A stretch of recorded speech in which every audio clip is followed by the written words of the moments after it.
ಯತ್ನಾಳ್ ಉಚ್ಚಾಟನೆ ಹಿನ್ನೆಲೆಯಲ್ಲಿ ಬಿಜೆಪಿ ಕಾರ್ಯಕರ್ತರು ಆತಂಕದಲ್ಲಿದ್ದಾರೆ. ಕಿತ್ತೂರು ಕರ್ನಾಟಕದಲ್ಲಿ ಪಕ್ಷ ಸಂಘಟನೆ ಮಾಡತಕ್ಕಂಥ ಬಗ್ಗೆ ಕಳವಳ ವ್ಯಕ್ತಪಡಿಸ್ತಾ ಇದ್ದಾರೆ. ಪಂಚಮಸಾಲಿಗರು ಹೆಚ್ಚಿರತಕ್ಕಂಥ ಕ್ಷೇತ್ರದಲ್ಲಿ ಸಂಘಟನೆ ಈಗ ದೊಡ್ಡ ಟಾಸ್ಕ್ ಆಗಿಬಿಡುತ್ತೆ. ಯತ್ನಾಳ್ರನ್ನ ಆಚೆ ಹಾಕಿದ ಮೇಲೆ ಪಂಚಮಸಾಲಿ ಸಮುದಾಯಕ್ಕೆ ಒಂದು ಮುಂಚೂಣಿಯಲ್ಲಿ ನಿಂತುಕೊಂಡು ಕಟ್ಟುವಂಥವ್ರು ಯಾರು? ಪಂಚಮಸಾಲಿ ಸಮುದಾಯವನ್ನು ಸಂಘಟನೆ ಮಾಡ್ತಕ್ಕಂಥವ್ರು ಯಾರು? ಒಗ್ಗೂಡಿಸುವವರು ಯಾರು? ಇಂಥ ಸಾಕಷ್ಟು ಪ್ರಶ್ನೆಗಳಲ್ಲಿದೆ. ಅಲ್ಲಿ ಹಿಂದುತ್ವ ಪ್ರಬಲ ಸಮುದಾಯದ ಹಿನ್ನೆಲೆಯಲ್ಲಿ ಯತ್ನಾಳ್ರು ಒಂಥರ ಮುಂಚೂಣಿಯಲ್ಲಿ ಇದ್ದರು. ಹಿಂದುತ್ವದ ಬಗ್ಗೆನೂ ಮಾತಾಡ್ತಾರೆ. ಪಂಚಮಸಾಲಿ ಸಮುದಾಯದಲ್ಲೂ ಒಂದು ಲೀಡರ್ ಥರ ಕಾಣಿಸ್ಕೊಳ್ತಾ ಇದ್ದರು. ಇದರಿಂದ ಒಂದು ಕಡೆ B J P Hindutva, Panchamasali ಸಮುದಾಯ ಅಂದರೆ ಲಿಂಗಾಯತ ಸಮುದಾಯ ಇವೆಲ್ಲ ಸೇರ್ಕೊಂಡು ಪ್ಲಸ್ ಆಗ್ತಾಯಿತ್ತು. ಈಗ ಯತ್ನಾಳ್ರನ್ನ ಆಚೆ ಹಾಕಿದ ಮೇಲೆ ಹಿಂದುತ್ವಕ್ಕೇ ಈ ಥರ ಪನಿಷ್ಮೆಂಟ್ ಆಗಿಬಿಟ್ಟಿದೆಯಾ? ಇಲ್ಲಿ ಹಿಂದುತ್ವದ ಬಗ್ಗೆ ಮಾತನಾಡೋರು ಈ ಥರ ಆಚೆ ಇಡ್ತಾರಾ ಇವರು ಅನ್ನೋ ಒಂದು ಸಂದೇಶ ಕೂಡ ಹೋಗಿದ್ಯಾ ಅಂತ ಒಂದು ಪ್ರಶ್ನೆ ಇದೆ. ಇಲ್ಲಿ ಬೆಳಗಾವಿ, ವಿಜಯಪುರ, ಬಾಗಲಕೋಟೆ, ಧಾರವಾಡ, ಗದಗ ಹಾಗೂ ಹಾವೇರಿಯಲ್ಲಿ ಪಂಚಮಸಾಲಿ ಸಮುದಾಯದ ಮತದಾರರು ನಿರ್ಣಾಯಕವಾಗ್ತಾರೆ. ಚುನಾವಣೆಗಳಲ್ಲಿ ಯತ್ನಾಳ್ ಅವ್ರನ್ನ ಹೊರಗಡೆ ಇಟ್ಟುಬಿಟ್ಟು ಮುಂದಿನ ಚುನಾವಣೆಗಳಿಗೆ ಪಕ್ಷವನ್ನು ಸಂಘಟನೆ ಮಾಡೋದು ಬಿಜೆಪಿಗೆ ದೊಡ್ಡ ಚಾಲೆಂಜ್ ಆಗುತ್ತೆ. ಯತ್ನಾಳ್ರನ್ನ ನೀವು ಆಚೆ ಹೋಗಿ ಅಂತ ಹೇಳೋದು ಬೇರೆ, ಯತ್ನಾಳ್ರಿಗೆ ರಿಪ್ಲೇಸ್ಮೆಂಟ್ ಬದಲಿ ನಾಯಕ ಹುಡುಕೋದು ಬೇರೆ. ಯಾಕಂದರೆ ನಾಯಕ ಅನ್ನೋದು ಯಾವುದೋ ಒಬ್ಬ ಆಚೆ ಕಳಿಸಿದ ತಕ್ಷಣ ಇನ್ನೊಬ್ಬರು ಉದ್ಭವಿಸ್ಬಿಟ್ಟು ಅವ್ರು ಇವತ್ತಿಂದ ನಾಯಕ ಆಗಿಬಿಡ್ತಾರೆ ಅಂತ ಹೇಳಕ್ಕೆ ಬರಲ್ಲ. ಅದಕ್ಕೊಂದಷ್ಟು ವರ್ಷಗಳು ತಗೊಳ್ತವೆ. ಇನ್ಯಾರನ್ನೇ ನೀವು ಮಾಡಿದ್ರೂ ಕೂಡ ಇಮ್ಮಿಡಿಯೇಟ್ ಎಲೆಕ್ಷನ್ಗಳಿಗೆ ಅದು ಲಾಭ ಆಗಲಿಕ್ಕಿಲ್ಲ. ಅದಕ್ಕೊಂದು 5 ವರ್ಷವೋ 10 ವರ್ಷವೋ ಬೇಕಾದಾಗ ಅವರು ದೊಡ್ಡ ಲೀಡರ್ ಆಗಬಹುದು.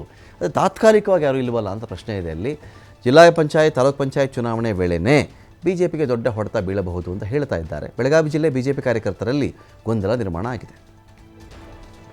ಡೀಟೇಲ್ಸ್ಗಳಿಗೆ ಶ್ರೀಧರ್ ಕೋಟಾರ್ಗಸ್ತಿದ್ದಾರೆ. ಶ್ರೀಧರ್, ಇದೀಗ ಯತ್ನಾಳ್ರನ್ನ ಆಚೆ ಹಾಕಿ ಆಯಿತು, ಉಚ್ಚಾಟನೆ ಮಾಡಿ ಆಯಿತು, 6 ವರ್ಷ ಇನ್ನು ಯತ್ನಾಳ್ರು ಬರಬಾರ್ದು ಅಂತ ಹೇಳಿ ಆಗಿದೆ. ಅಲ್ಲಿ ಈಗ ಪಂಚಮಸಾಲಿ ಸಮುದಾಯ ಅಥವಾ ಇಡೀ ಹಾಗಾದರೆ ಇಷ್ಟು ಜಿಲ್ಲೆಗಳಲ್ಲೂ ಯತ್ನಾಳ್ರು ನೋಡಿಕೊಂಡೇ ಅಷ್ಟು ಜಿಲ್ಲೆಗಳ ಜನ ವೋಟ್ ಹಾಕಿನೇ ಬಿ ಜೆ ಪಿಗೆ ಸೀಟ್ ಬಂದುವ ಅಲ್ಲಿ, ಅಥವಾ ಅದು BJP Hindutva, Narendra Modi, ಬೊಮ್ಮಾಯಿಯವರು, ವಾಜಪೇಯಿಯವರು, ಅಥವಾ ಈ ಕಡೆ ಯಡಿಯೂರಪ್ಪನವರು, ಇಂಥ ಥಾಟ್ ಮೇಲೂ ಅಲ್ಲಿ ವೋಟ್ ಬರ್ತಿತ್ತಾ ಅಂತ?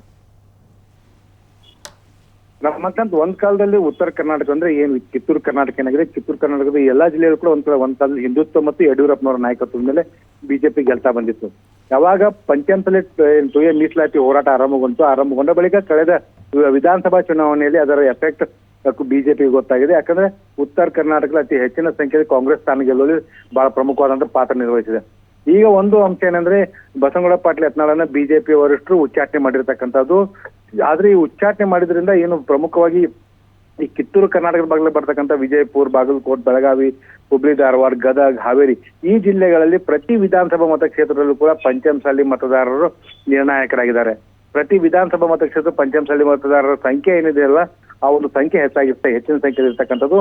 ಆ ಮತದಾರರು ಯಾರತ್ತ ವಾಲ್ತಾರೋ ಆ ಒಂದು ಪಕ್ಷದ ಅಭ್ಯರ್ಥಿ ಅಥವಾ ಆ ಅಭ್ಯರ್ಥಿ ಗೆಲ್ಲುವಿಗೆ ಅದು ಪೂರಕ ಆಗುತ್ತೆ ಅನ್ನುವಂಥದ್ದು ಈ ಕಳೆದ ವಿಧಾನಸಭಾ ಚುನಾವಣೆಯಲ್ಲಿ ಅದು ಸಾಬೀತಾಗಿರ್ತಕ್ಕಂಥದ್ದು. ರಮಾಕಾಂತ್, ಅದರ ಜೊತೆಗೆ ಬಸನಗೌಡ ಪಾಟೀಲ್ ಯತ್ನಾಳ್ ಕೇವಲ ಒಂದು ಪಂಚಮಸಾಲಿ ಸಮುದಾಯದ ಮುಖಂಡ ನಾಯಕ ಅಷ್ಟೇ ಅಲ್ಲ. ಯಾಕಂದ್ರೆ 2A ಮೀಸಲಾತಿ ವಿಚಾರದಲ್ಲಿ ಕೇವಲ ಪಂಚಮಸಾಲಿ ವಿಚಾರವಾಗಿ ಅಷ್ಟೇ ಮಾತನಾಡಿಲ್ಲ, ಎಲ್ಲಾ ಸಮುದಾಯದ ಮೀಸಲಾತಿ ವಿಚಾರವಾಗಿ ಕೂಡ ಯತ್ನಾಳ್ ಒತ್ತಿ ಹೇಳುವಂತ ಪ್ರಯತ್ನ ಮಾಡಿದ್ರು. ಅದರ ಜೊತೆಗೆ ಪ್ರಬಲವಾಗಿ ಹಿಂದುತ್ವದ ಒಂದು ಪ್ರತಿಪಾದನೆ ಮಾಡುವಂತ ಕೆಲಸವನ್ನು ಮಾಡಿದ್ರು. ಜೊತೆಗೆ ಸಂಘ ಪರಿವಾರದ ನಾಯಕರು ಏನಿದ್ದಾರೆ ಅವರು ಕೂಡ ಈಗಲೂ ಕೂಡ ಯತ್ನಾಳ್ ಬೆನ್ನಿಗೆ ನಿಂತಿರ್ತಕ್ಕಂಥದ್ದು.